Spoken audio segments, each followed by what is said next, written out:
Hey up and welcome to Callums Corner. Welcome to the Football Corner. Actually, to be precise, it's the weekly football videos. I'm going to do this every week this season because basically I love football. I haven't done it before, I haven't really talked about it too much because I didn't think everyone would like it, but I've decided you just don't have to watch the video if you don't like it. This week we're going to do a couple of things. We're going to check out the Dream Team standings, see how we've done. We've set up a Callums Corner League, loads of you have joined, so we'll have a look at that. And also I'm going to do a rundown through the results from last week and talk about each team. Normally I think I'll kind of pick one or two different talking points, but this week I want to go through each team because I haven't talked about every team so far, and a lot of you were saying, you know, you've only talked about 4 teams. So we're going to break it down. I'll let you know exactly what I think of the results and the chances of that team going forward. So let's start off with the Dream Team. I did terribly, to be honest with you. 65 points. This is my team. You can see a couple of players didn't even play in my starting lineup. The Bronya was a big loss. Gibson as well. I've got a very weak bench. I was really only saved by Mane and his captaincy and his couple of goals. So I am, I think it's about, 305th in the league so far. I mean, there's like over 1,000 people, so it's not the end of the world, but it's not a great start. A great start would be one of these people. This is the top 10 standings from the league. Special mention to Benick Adobe Photoshop, who got an outstanding 107 points last week. Don't get too comfortable on top of the league, but congratulations for what you've done so far. Right, so last week didn't really throw up any surprises in the results. Well, personally, I didn't think so. We start with the Liverpool-West Ham match, 4-0. I mean, it was dominant, wasn't it? Liverpool looked really, really good for me. Scary thing is, they still weren't even playing their strongest team. I mean, you got Henderson to come into that and a couple of other guys. And also, just how strong their bench looked. I mean, it's been years since they had a fully fit Lallana to come off the bench, Sturridge, Henderson. I mean, the whole bench looked strong. Liverpool, I think, are going to do bits this year. They're my sneaky tip for the title. I've just got a feeling that they're going to push Man City all the way. And I don't know, something about Klopp and the momentum that he kind of garners as a manager. He's really intense and stuff. I just think they could pip them this year. West Ham, obviously, very poor start for them. You can't really judge their progress in the transfer window on one game. They've brought a lot of players in. They're going to need bedding in. And also, they were playing Liverpool, one of the outstanding teams. I do worry slightly for West Ham. I mean, they've spent a lot of money, which is a good thing in terms of the players they've brought in. There's some good signings in there. I just don't know about Pellegrini. Yeah, he won the league with Man City, but, I mean, it would have been a travesty for him not to have won the league, considering how far in front of everyone they were, with the transfer fees they were spending and stuff. So I'm not thinking it's going to be a great season for West Ham. I'm thinking they're going to knock about mid-table, which would be slightly disappointing given the signings they've made and the kind of money that they've spent. So Southampton, Burnley, bore draw. Should have picked it really. I don't know why I had Charlie Austin in my dream team. He was never going to score. Yeah, it was a boring game. It was a boring game. And I don't want to praise Burnley too much because I'm a Blackburn fan and they're just extra-fingered dingles to me. But they're an incredibly well-run club. I think they're going to be solid in the Premier League again this year. They won't be in danger of relegation. The only danger for them is, again, stagnation. They've not really brought anyone in to improve that first team apart from Gibson. And you do wonder if Sean Dyche can keep pulling rabbits out of the hat, really.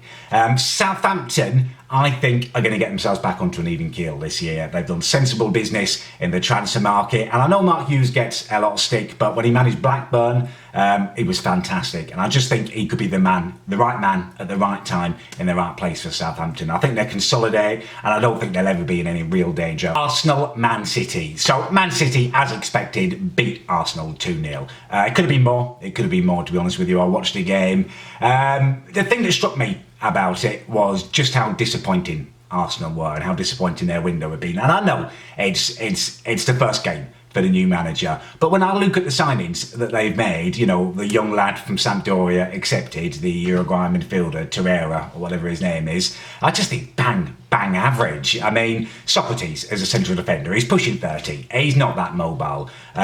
He's good. Nowhere near great central defender. Same with the goalkeeper, Leno. You know, they spent the best part of 20 million on him. They put him on big wages. I just think they should have picked one of those positions to massively strengthen, like Liverpool did with Van Dijk. You know, put in a world-class player, massively improved the team. Arsenal have kind of maybe improved the team a little bit with those two signings. Not massively. They've got 2 goalkeepers now on massive money, and Cech even started the game. And if they're going to be playing this kind of back to the keeper football all the time, Peter Cech really is not the man to go in goal. So for me, the Arsenal performance has given us more questions than answers so far. Man City looked assured, they look good, they look on another level to almost anyone else, to be honest with you. Newcastle, Tottenham, so it was 2-1 to Tottenham. No great surprise, to be honest with you. The only thing that surprised me slightly was that Newcastle weren't worse. I did fear for them going into the new season. The whole club has kind of imploded. Paul Benitez, he's got his hands tied behind his back. You know, it's like he's tied in a chair and bloody Mike Ashley is mooning him and taunting him. That's kind of how it feels to me from the outside. They'll be lucky, Newcastle, not to go down this year. Not just because of the poor signings they've made, but just because of the lack of momentum around the club. It's so important for any football club to be moving forward, and Newcastle seems to take 1 step forward and then about 3 steps back. And it's going to catch up. It's going to catch up, and I think they could go down. Tottenham, they were efficient. Another positive was that Dele Alli scored. They really missed his goals last year. But again, that squad looks too thin for me. I mean, they're talking about selling a couple of players, you know, maybe Alderweireld off to the continent, maybe their left back, and also maybe Moussa Dembele. All 3 of those are massively, massively big players. You know, they're in the top tier category. Dembele has been a fantastic midfielder in the Premier League for years now. If they sell one of those, who's going to come in and replace them? There's no one that can now. Obviously, the transfer window is shut. Who have you got to step up? Harry Winks, maybe, but he didn't really do that last year. I just think Tottenham are the one club in danger of missing out on the top 4 at the established kind of top 4 from last year. The fact that they're not moving to the stadium, that's all a mix-up. It's just, it all feels a little bit disastrous going on at the moment. I mean, I could be proven wrong. They've got an outstanding manager in Pochettino. It's just big question marks over the whole club at the moment, how they're going to adjust into going into a new stadium. Are we now seeing them doing an Arsenal, you know, not spending money to make the debt payments? I don't know. It hasn't been spoken about clearly. I worry for Tottenham. Bournemouth, Cardiff City. So Bournemouth beat Cardiff 2-0. Bournemouth looked like they did last year. Tiny little team. They made a couple of decent signings. Again, for them, steady progress, I think, as long as they're under their current manager. Cardiff looked turgid. They looked terrible. You can really see that they've been signing only Football League players. They haven't brought anyone in with real Premiership experience. And even after 1 game, you've got to say Cardiff, they do look a banker for relegation. Sorry to anyone who supports Cardiff. It's a bit disappointing to hear that. But I just can't see them staying up. They haven't brought good enough players in. Warnock's a good manager, you know, for that kind of circumstance. But I think they fight valiantly, but ultimately they just won't have enough quality. Fulham, Crystal Palace. So it was 2-0 to Palace at Craven Cottage, which was a really, really good result for Palace. Again, I see them as being, just like they were last year, one of the kind of best of the mid-table clubs. They've got a great manager under Hodgson. They're making steady progress. They've tied Wilf Zaha down to a deal, a new contract. So I think for them, it's more of the same, just steady building. In terms of Fulham, it really is too early to say. Obviously, after 1 game, they've brought in a massive amount of signings. But there was enough about the way they played, about the way they wanted to play, how quickly they moved the ball, their movement, to suggest to me that they will trouble some teams, especially once their signings start to bed in a bit. Huddersfield, Town and Chelsea. Chelsea smashed them 3-0. Obviously, it's a new manager for Chelsea. It's very early days, but very encouraging for them how they're fitting into that new system. Very encouraging for them how good Jorginho looked straight off the bat. The only worry for me is that they, again, are lacking a striker, a top-class striker. Morata didn't cut it last year. For some reason, Batshuayi's always off on loan. I don't get that. He seems to me to be a better kind of, at least a better finisher in the box. I would have kept him there at the very least to come off the bench. So I think they haven't done all the work they need to do in the transfer market, but I think they look, for Tottenham anyway, very ominous. They could definitely take that 4th position for the Champions League.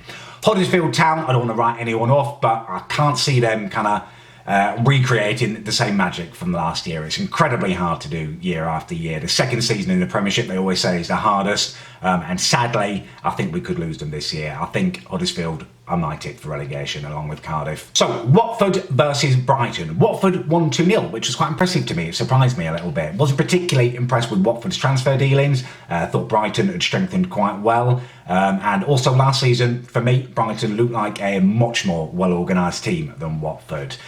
Interesting fixture, because I think along with Cardiff, Newcastle and Huddersfield, these two teams are probably in the biggest danger of going down. So big result for Watford, even though it's only the opening day of the season. Big result for them to beat Brighton. I'm intrigued to watch a little bit more of these two teams to see how they kind of gel and what they're going to do this year. Wolves versus Everton. So a 2-2 draw, a score draw. Great to see Wolves in the Premier League. I was really intrigued to see how their team was looking. I was impressed by them. Neves, my gosh, what a good midfielder he is at his young age. He's going to go and do big things. I think we can safely say that, can't we? That's a banker. Everton looked impressive as well. Richarlison has slotted well right in there. I think both of these teams could surprise a few people this year. Everton obviously has spent a lot of money in the transfer market, so they should be expected to do a lot better than last year. They've finally got the manager that they want. And Wolves, I think, are going to take a lot of people by surprise. I've already marked them down as my surprise package for this year. And finally, the early fixture of the weekend, Man United beat Leicester 2-1. Now, I was impressed with Man United in this game. I know I did mark them down as one to watch, to potentially not do very well. I think Mourinho is very unhappy. He could walk or be sacked very quickly, but they impressed me massively in this game. What impressed me most was the way they went for Leicester early. You know, they really attacked them. That's something that's been lacking a little bit from Man United's game. They seem to be happy to stand off people, kind of be reactive. I liked seeing them set the tempo a bit. Pogba looked like Man United's best player, no surprise. That's the way he played in the World Cup. But still those worrying rumblings that he's not happy with Mourinho. The two of them are just not gelling. So that's something to watch. If they lose him, that's probably their one world-class player gone. So it would be a loss for Man United to lose him. I just don't think Mourinho's very happy there. I don't think he's liked what Woodward's done in the transfer window. He's obviously not let him sell Martial. He's extended his contract. He's just not been let do what he wanted to do, really, and that's always a worrying situation between the management of a club, the manager, and the kind of chairman, the person who's controlling the purse strings. If he's not trusting the manager, how long can he really stay there for, especially a manager like Mourinho? Leicester looked decent. You know, I wouldn't say I was massively impressed by them, but they showed enough to suggest they're not going to be in trouble this year. The lad Maddison they've got from the Championship from Norwich impressed me a lot on his debut in the Premier League. I think he really will be one to watch this year. I think that will do it for this week. Down below there is a link for my website where you will find my predictions for next week. I've gone through all of the scores and done a cheeky prediction. I've also put a little cheeky predicted bet on there if you're interested in that kind of thing. It's a massive punt, to be honest with you. It's Salomon Rondon to get a hat-trick, which is unlikely, but Newcastle are playing Cardiff. I think he might start this week. Cardiff are poor defensively, and it's 150 to 1, so it's worth a quid, innit? Also, there will be links, obviously, to join the Dream Team and all that kind of stuff. Hopefully you've enjoyed the football video. If there's any subjects you particularly want me to talk about next week, do leave a comment, and yeah, thanks for watching.